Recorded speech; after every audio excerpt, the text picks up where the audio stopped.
Ok, très bien. On n'a pas un petit Frenchie pour rééquilibrer tout ça, là? Je suis parti en vacances avec des amis au Pérou. Du coup, j'ai rencontré là-bas à une fête. Et après? Je l'emporte avec moi en France. Bien joué, mon gars. Bienvenue dans la quotidienne France-Pérou, largement à l'honneur. Demain, en attendant, nos Bleus se sont préparés sereinement pour ce match. On a même découvert qui était le joueur préféré d'Ousmane Dembélé dans Football Manager. Quel joueur! Quel joueur! Ma star de l'équipe, Julian Brandt. Je l'ai acheté 85 millions. Pour le reste du classique, on a vu nos Bleus jouer aux cartes, comme d'habitude, ils jouent souvent aux cartes. On a vu nos Bleus écouter de la musique ou encore regarder Black Panther. Et on a même vu nos Bleus vanter les bienfaits du chocolat. Voilà. Hier, le Portugal a battu le Maroc 1-0. Le Maroc éliminé de la Coupe du Monde. Les Marocains qui ont tout donné en vain. Hervé Renard ému, dégoûté, énervé, tout ça en même temps après le match. Tout le peuple marocain est fier de son équipe, et même très fier de son équipe. On a montré qu'on était une équipe qui jouait au football. Et je voudrais juste que vous ayez la franchise de l'écrire.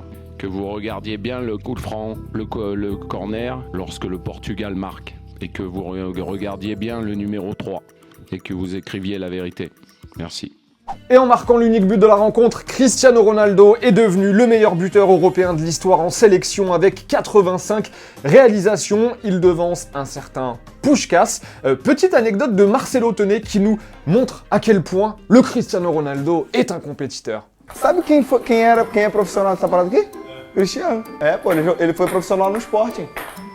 Juro, na concentração, o cara ia lá e tal, treinou, virou profissional. Pô, a gente joga com ele faz assim, plau! Et ce n'est pas Patrice Evra qui contredira Marcelo, regardez lui aussi sur le même thème, le ping-pong. Un jour, il a joué au tennis de table contre Rio Ferdinand qui l'a battu. Vexé, Ronaldo a envoyé son cousin acheter une table de ping-pong. Il s'est entraîné pendant 2 semaines à la maison, il est revenu et a battu Rio devant tout le monde. C'est ça, Cristiano Ronaldo. La petite question du jour concernant Cristiano Ronaldo, est-ce qu'il peut emmener son équipe à lui tout seul en finale de Coupe du Monde? Souvenez-vous, en 2016, il avait été un des grands artisans de la victoire du Portugal à l'Euro. Cette fois-ci, on est en Coupe du Monde. Est-ce qu'il peut porter son équipe? On attend vos avis. Allez, petite pause dans la quotidienne parce que depuis le début de la Coupe du Monde, on voit ce générique là à la télévision.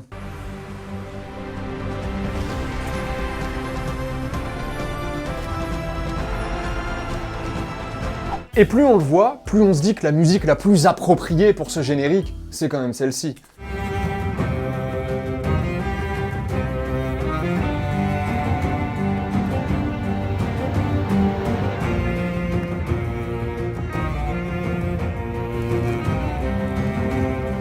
Et pendant que tout le monde s'extasie devant la Coupe du Monde, de quoi on parle chez nos amis del Chiringuito sur la télé espagnole? Exclusiva. Avec Neymar en fond, allez, on veut tout savoir. Neymar habla con el presidente del PSG y le dice claramente, me quiero marchar. Bon, juste pour rappel, il y a un mois, on nous disait ça à propos d'Antoine Griezmann. El domingo, el Barça anunciaría oficialmente el fichaje de Antoine Griezmann. Et en parlant de l'Espagne, petite victoire, mais victoire précieuse pour les Espagnols, 1-0 face à l'Iran, les Iraniens qui ont réalisé un gros match et dépité forcément après la rencontre. که به هر حال آفساید بود. الان ویدیو چکم داور صبر کرد ولی متاسفانه آفساید بود. گلی هم که ما خوردیم و واقعا اون گل ما نمی‌خوردیم. C'est la fin de la quotidienne, merci d'avoir passé ce petit moment avec nous. Demain, évidemment, on revient en long, en large, en travers sur le match des Bleus face au Pérou. En attendant, bye bye avec des images, avec de la musique et on se voit très vite. Ciao.